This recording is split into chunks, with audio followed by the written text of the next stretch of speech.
And we are back with another bonus episode of the Hockey Princess podcast. I am your host, the Hockey Princess. We've got Crusty Old Guy once again.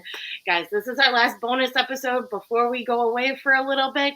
And we have a very special guest this week. We have Brandon Combs from Windy City Sports Talk. You might have seen that I was on. He had me on his show a couple of weeks ago, and now we're having him to come on to talk about football because, like I've said before, guys, I don't know anything about football. This is going to be awesome. Yeah, this should be fun.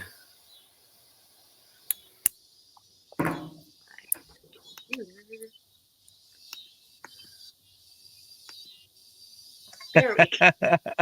I'm out. Yep. Welcome, Brandon. Well, thank you. Thank Brandon. you guys for having me. It's the first time I've ever been called a special guest ever in my life. I'm not going to lie. All righty. Yeah. All right. So, Brandon, first, before we get to the meat and bones of the show, do you want to talk about your podcast, like how it came about, what you guys typically talk about? Yeah. So actually, we're mostly Chicago sports, but we talk everything, football, hockey, baseball. Myself, I work in the industry. I'm a producer and board op for Odyssey Radio.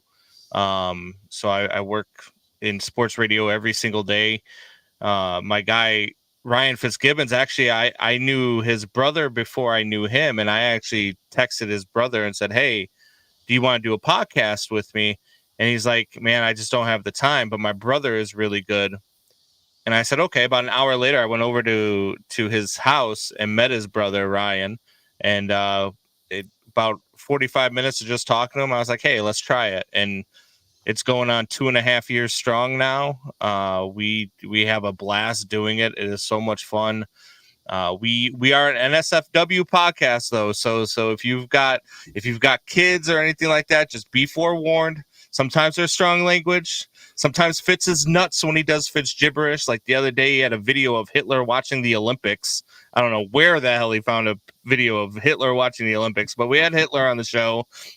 So it can get pretty crazy and pretty hairy. Football season's a lot of fun for us, though, because we do what we call a Wheel of Death. And it's punishment. So me and Fitz will pick our games every week, our winners. Whoever loses the most games has to spin the wheel and do a punishment. So it's a lot of fun. Last year, Fitz lost a lot, and Fitz did a lot of punishments. Had to eat some hot pepper wings and do all sorts of other things fun during the show. So this year we just started a fantasy football league for the show with all of our listeners. We have people signing up left and right for the fantasy football league, and we're actually going to implement the Wheel of Death on our listeners. So, and they're signing up for it, so that makes it even better. Oh, that sounds like a lot of fun. Yeah, it's a blast. It really is. For the guy who wins, not for the loser, but everybody else. Usually, I'm the guy that wins, so that's why I think it's so much fun. So, that's awesome. Okay, well, I'm really glad that you're on. As I kind of told you a tiny bit before this, for me, I retired a couple of years ago. And in retirement, I wanted 3 things. 2 of them are musical. I wanted to be able to listen to XRT's Friday night concert and Saturday morning flashback. Okay. And the third thing is I wanted to start to be able to watch the Bears games live. Oh, there you go. And every for the last 10 years, I've watched them taped, and unfortunately, they haven't been very good. So, my first question is, number one, I'm a Notre Dame fan. Me too. So, I've watched Caleb Williams in 1 full game, and that didn't look all that great. I'm hearing, as I said, I really haven't watched any preseason. I'm hearing that he's the guy. Yeah. And I'm dying to hear your thoughts of what you think. Being a Notre Dame fan myself, I had some questions about Caleb Williams coming into the draft. He was my 3rd quarterback on my draft board. I'm very high on Bo Nix. I'm very high on Drake May. Bo Nix went to Denver. Drake May went to New England. But the Bears took Caleb Williams at number 1, and I was a little skeptical. I was more skeptical about his mental makeup than I was his ability to play quarterback, because the kid's got an arm. He's shown talent. He's been able to go off script. The off platform throws are a thing of beauty to watch. He made a pass last week to Roma Dunze while falling to his left, going across his body and 40 yards downfield like it was nothing. It looked easy. And so the talent is there. I was more worried about his mental makeup. But as time has progressed and as he's actually come out and started to talk through the media, through different platforms that he has as well, and watching him on Hard Knocks as well, he's changed my perception of what I thought maybe this kid can't handle Chicago. He's built for this, and I think the Bears got it right. I'm very happy to be wrong. If he's the best quarterback out of this draft, I'm very happy to be wrong. I will be very happy to watch this organization grow behind Caleb Williams. I think that Caleb Williams is one of those guys that he's been put in a great situation in the Bears front office, which you know just as well as I know. Like you said, you've been watching them on tape for the last 10, 15 years, and they've been garbage. Well, it's because the front office has been garbage, and that's because ownership has been garbage. The ownership is still questionable, but the front office, they got it right. Ryan Poles and Kevin Warren are doing things the right way. I'm actually very excited for the first time in my life. I'm very excited about the future of the Chicago Bears. It looks bright, and I expect them to be a team that contends for a playoff spot this season. Oh, really? Yeah. I'll get to that question in a second. I had the same thought process as you with the draft coming up. And basically because I think the top 7, at least 2 tackles went. Yeah. And so the highlights that I've seen of Williams, in just about every highlight that I've seen, he's running for his life. So my next question, is this offensive line good enough to protect him a little bit and to get a late game running game going to protect the lead? Yeah, so look, you would be best friends with my guy Ryan Fitzgibbons, because he's been crying and crying and crying for a left tackle in the draft for the last 2 years, and they took one in like the 4th or 5th round this year. They did take a left tackle. He might be ready this year, but who knows? I mean, it's just one of those where you're not sure what's going to happen. This offensive line, when healthy, can be a top 15 offensive line, which is okay. It's not terrible, but it's not great. As far as being a premier offensive line, you're not going to get that. You're going to get same thing that you got with Justin Fields as far as protection wise, where you're going to see some times where it breaks down and he's got to run. The difference between Caleb Williams and Justin Fields, though, is that Caleb Williams has a very quick release. Caleb Williams' quarterback IQ is very much higher than what Justin Fields was. And I love Justin Fields. I'm a Justin Fields guy. I really thought that he got a raw deal here in Chicago, and I think he's going to do great in Pittsburgh. But I think that Caleb Williams has some of the intangibles that Justin Fields didn't. And plus now he's got a plethora of weapons to go with it. I mean, Keenan Allen is one of the best wide receivers in football. You've got DJ Moore, also one of the best wide receivers in football. And they just drafted Roma Dunze, who a lot of people think he was the number 1 wide receiver in the draft over Marvin Harrison Jr. and Malik Neighbors. So it's one of those where you're going to have to wait and see. I mean, the protection hasn't been great so far in the preseason either. But Caleb Williams has found a way to make things happen, and he looks really good. And once you see him play, probably come week 1 against the Tennessee Titans, it's going to be fantastic. So, in shameless plug here, if you want to come see him down here on the South Side, me and Fitz are going to be live at McNally's Pub on 112th and Western doing our show, a pregame show live, and we're going to stick around and watch the game with all the fans. Oh, that's fantastic. Now that's some fun. Yeah, it's going to be a blast. Okay, because you basically, the only other person that I've talked football with basically said about Caleb Williams and the difference between him and Fields was, you were talking about, football IQ, where Caleb seems to be getting to his 2nd and 3rd reads. Yes. While scrambling, where Justin would just start to, is that a fair assessment? Yeah, so Justin was a we call a happy feet, right? Like if he felt pressure, he would run. Caleb will run away from the pressure, but continue to look for receivers downfield before he decides to take off. He had a touchdown run last week against the Cincinnati Bengals where he broke containment. They had him sacked dead to rights. He found a way out of it, slipped out of it, rolled to his left. And as he rolled to his left, he continued to wave receivers around. And then finally, when nobody could get open, then he took off and ran it in for the touchdown. If that was Justin Fields, it still would have been a touchdown. He would have ran 30 seconds earlier, though. You know what I mean? So Right. that's the difference between Justin Fields and Caleb Williams. Caleb Williams is a pass first quarterback.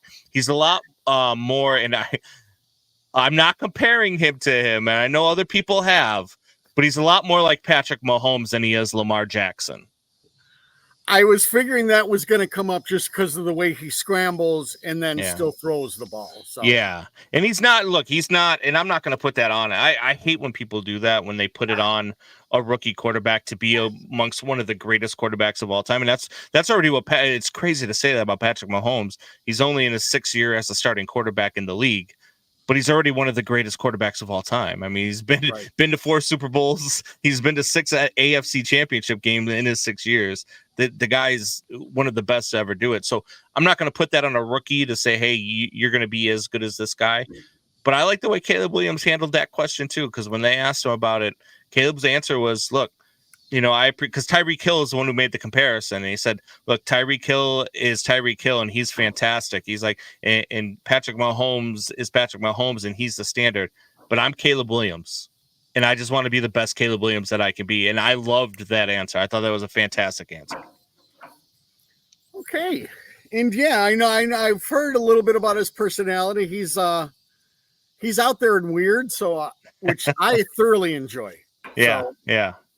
I guess that's what people talked about, the nails and the dresses, and I'm telling you right now, you could paint your nails, you could wear a prom dress every Sunday. I don't care what you do, as long as you can play quarterback between the lines for 60 minutes per game. I don't care what you do on your off time.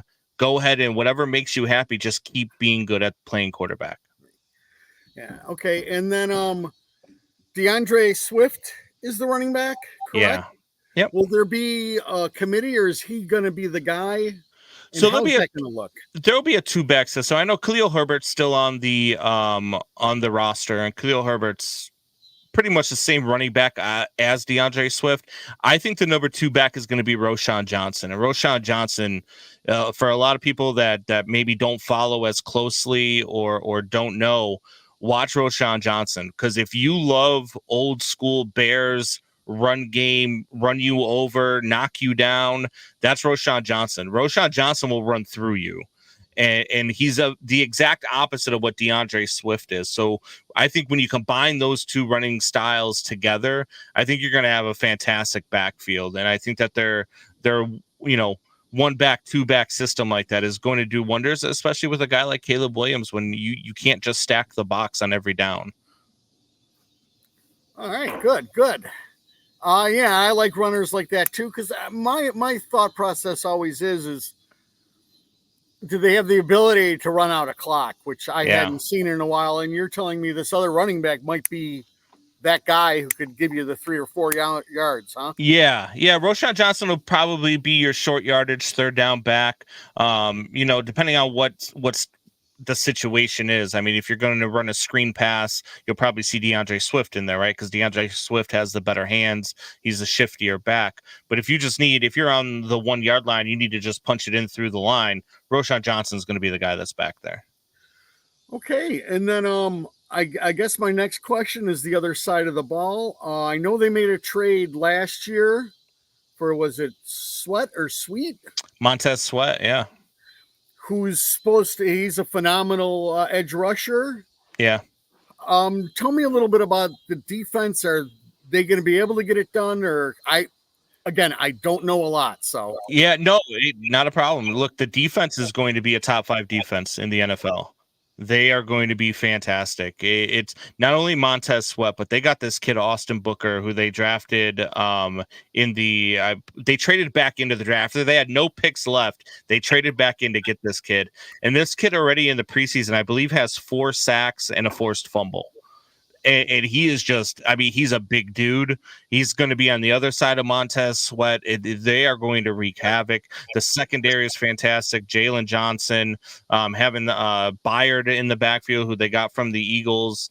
And not only that, but Tyreek Stevenson. I know they just paid Jalen Johnson, but to me, Tyreek Stevenson is every bit the cornerback that Jalen Johnson is, and Tyreek Stevenson can be the best cornerback in the league in a couple of years. I think he's even better than Jalen Johnson. So this defense is going to put up. This defense is going to be the reason why I believe they can be a 10-win football team and get to the playoffs. They might even be a 12-win football team by the time it's all said and done because of the way the schedule shakes up. Their schedule is very light. They're playing a 4th place schedule from last year, and they've got it set up right now where they can be a 10 to 12 win football team, and their defense, I think, is going to help them out of a lot of situations.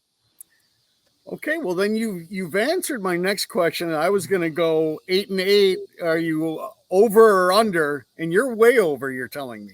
Yeah. I've got them at 10-7. They could be 12-5. But this team is,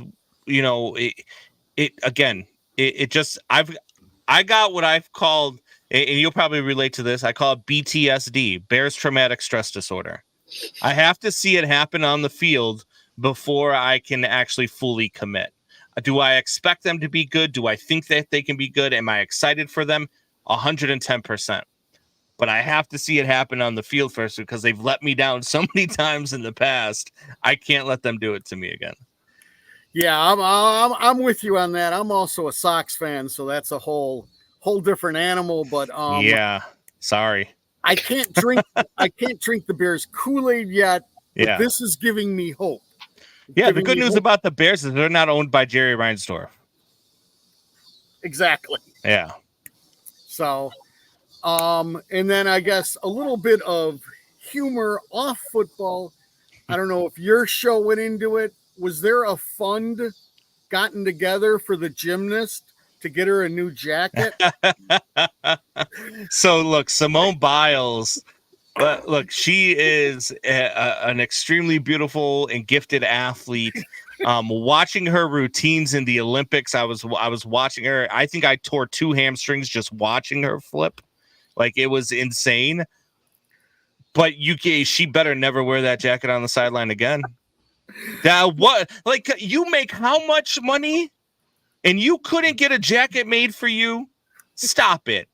I know singers and actresses that have 7 different wardrobes when they go to an award show that are made for them the day before and sometimes even the day of. You couldn't get one jacket. You could put a C over the patch of the G. They're the same damn shape, lady. Oh, yeah. So frustrating. I actually thought of your show when I saw that because I'm like, oh, this is fodder for everyone. This could be crazy. Yeah, I brought it up. I had the picture up and everything. We brought it up during the show this past week, and it was we gave her a little bit of a hard time. Look, I love Simone Biles, and I love her husband Jonathan Owens. I think he's a fantastic safety. I think he's going to do well for the Bears, and I'm happy to watch him. She can never wear that jacket again. And it's funny because she was in the Hard Knocks episode and they were talking about it. Like, she was talking about it because she was reading the Twitter was going off while she was on the sideline. She's like, oh God, they're going off about the jacket. By the time that it ends and she meets with Jonathan Owens in the back, she doesn't have the jacket on anymore. That's priceless. Yeah. Okay. I guess the only other question that I've got is, I need some form of guarantee. They play them twice. Yeah. Did they at least beat them once this year? I said yes. I think that they can beat them twice. I think they can. Yeah, I think that they can really beat them twice. I really do. I at least beat them once though. But again, like you said, I've got to see it. I can't guarantee you anything because it's the Bears. They should be able to beat the Packers. You can confuse You can confuse the Packers offense. You can confuse Jordan Love. And the 49ers, I think, gave you that blueprint last year in the playoffs when they did it to him multiple times. His last pass of the season was an interception on a defense that confused the hell out of him. He didn't know where they were going and threw it right into the arms of the 49ers defenders. So I think that they can beat them. They should be able to beat them any given Sunday in the NFL, but I'm so tired of losing to this damn franchise. I won't even say their name. I call them the team from the north. Well, I've got a good friend who's up there and everything else, and I'm to the point where you can't even banter back and forth because I got nothing to say. So now I'm just looking for something to say. I tell Packers fans that all the time. Here's always my retort. Now this is like kind of like the professional FU to Packers fans that you can give your buddy. All right. And my retort is this: look, to compare yourself to the Bears and to say, oh wait, we've beaten the Bears for the last 30 years. You know what? Any team could have beaten the Bears for the last 30 years. They've been a trash organization. Why don't you compare yourself to the Patriots, or why don't you compare yourself to the Kansas City Chiefs? Oh, you know why? Because you've had 30 years of Hall of Fame quarterback play and you've been to 2 Super Bowls. The Chiefs have had 6 years of Hall of Fame quarterback play. They've been to 4. Yep. That's always my retort, because the Packers fans love to talk about how they're like this great dynasty. No, you've been the best team in a really bad division for a very long time. But Packers fans are scared, and I'm gonna tell Packers fans online right now are all about, oh well, the Bears are this, the Bears are trash, the Lions suck, oh this and that. They are worried because the Lions and the Bears are coming for this division. The Lions and the Bears are going to be running this division for the next 10 to 20 years with the franchises that they have now. And they're not the same Bears and Lions that they have been. So the Packers fans are worried. They're scared. Fantastic. Well, that's what I wanted to hear. My last question then is, okay, I got a fantasy draft Saturday. Give me some late rounder that you've got your eye on. Where are you picking? I pick 4. You pick 4, and is it a 1 quarterback, super flex, PPR? What is it? Flex. We've got a weird league. It's 12 team. You can only have 2 quarterbacks. You can only draft 2 quarterbacks. Okay, how many do you start? Only 1. So it's 1, okay. 2 wide receivers, 2 running backs, and then tight end and a flex. So I'll give you a couple pieces of advice. I love fantasy. I do fantasy. One of the radio shows that I produce, I've got a guy named Corey Parsons who is called the Fantasy Guru, and him and I talk at length about this. You look early to try to get, if you can get him in the second round, go running back, and great, I'm gonna forget his name. Bijan Robinson, the running back from the Atlanta Falcons, very high on him. Might be the offensive player of the year. Okay, and he should be available for you in the second round. And late round, you can get quarterback late. And I'm telling you, if you want to go and you want to stack up on wide receivers early, you can go quarterback late, because Jaden Daniels or Bo Nix, one of those 2 rookies, they're going to win you your league. Bo Nix is going to have a fantastic year. I put money on him when he got drafted because I've been very high on Bo Nix since he was at Oregon. I got money on him at plus 1,800 to win Rookie of the Year. He is now down to plus 900 and was just named the Broncos starter. So he's going to be very good. And Jaden Daniels he's a Lamar Jackson type. I don't know if he's ever going to get there. I don't know if he's going to win 2 MVPs, but he's got that where he's going to get you those bonus points with his legs. So those would be your 2 late round, quarterbacks to look at. Fantastic. Hockey Princess, did you get anything? She's been quiet. Has she ever been this quiet? No, she has never been this quiet. I've got her out of her element. Yeah, very out of my element, but I'm very happy to look. Yep. I have to give you your props though, because when you were on our show and we were talking about the NHL draft, I got my wish with my pick, right? Because I got Marty the Sparty. Yep. So I got my pick, but you got your wish the night after.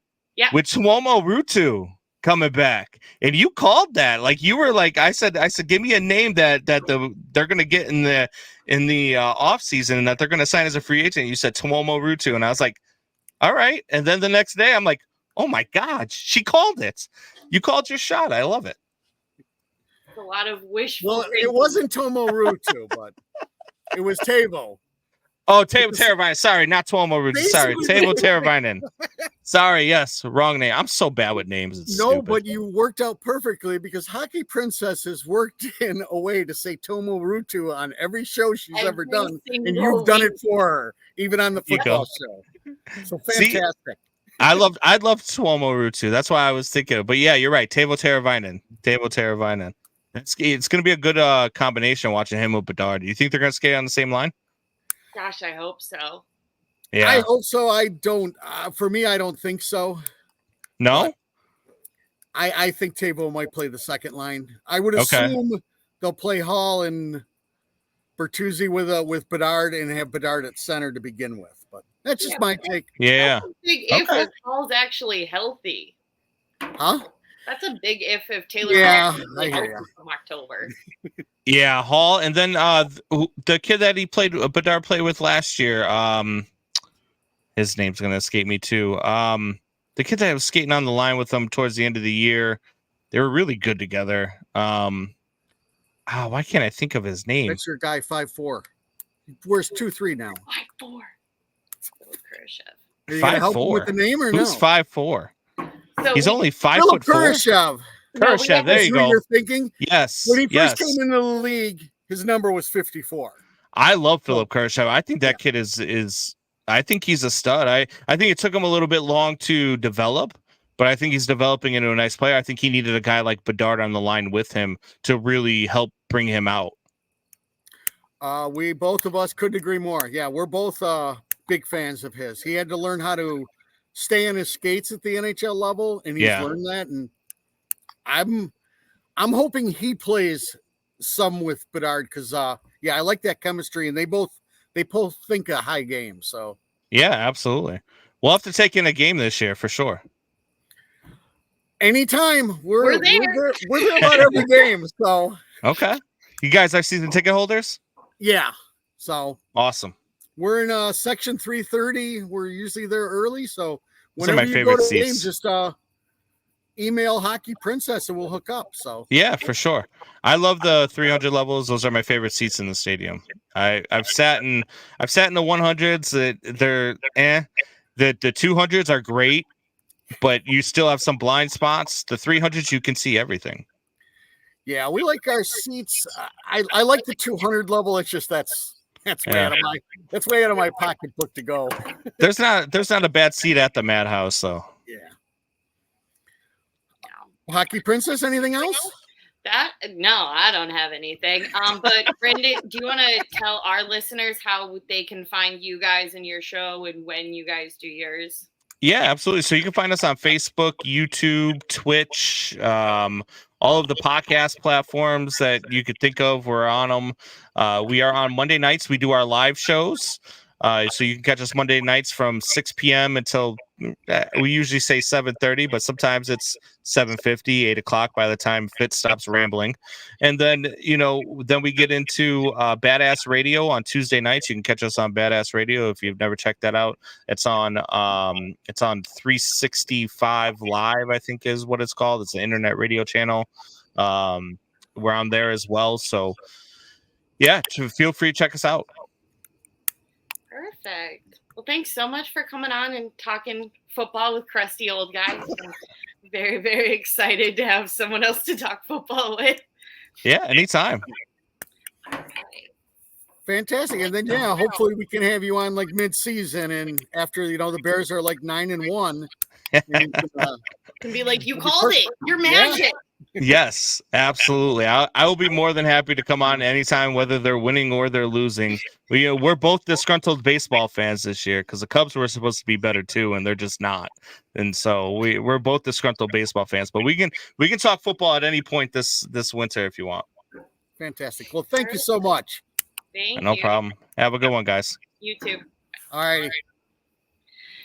And just as a reminder for our listeners, this is the last time you're going to see us, for a little bit. But we've got 2 bonus episodes coming up the next 2 weeks. We've got Adam, our favorite Canadian, next week. And then the following week, we have Jenny, our favorite super fan. And then it'll be back to your regular scheduled rambling. But it'll be closer to training camp, which means we'll have a heck of a lot more to talk about. Crusty, do you have any last words? No, I just want to thank you, Hockey Princess, for letting me talk a little football with somebody. It was nice to connect a little bit. So I know you were a little on the fence about it, but I appreciate it. This is a little treat for me. I just don't know what to ask. Like I tell people, I just don't know a ton. The last time I watched a football game, Brady Quinn was the quarterback for Notre Dame. So it's been a minute. Well, then, just as a reminder, make sure to hit that like and subscribe on either Spotify, Apple Podcasts, or YouTube, however you watch or listen to us ramble on a weekly basis. You'll see me in a couple of videos, but you won't see Crusty for a couple of weeks. But aside from that, we will talk at you guys later.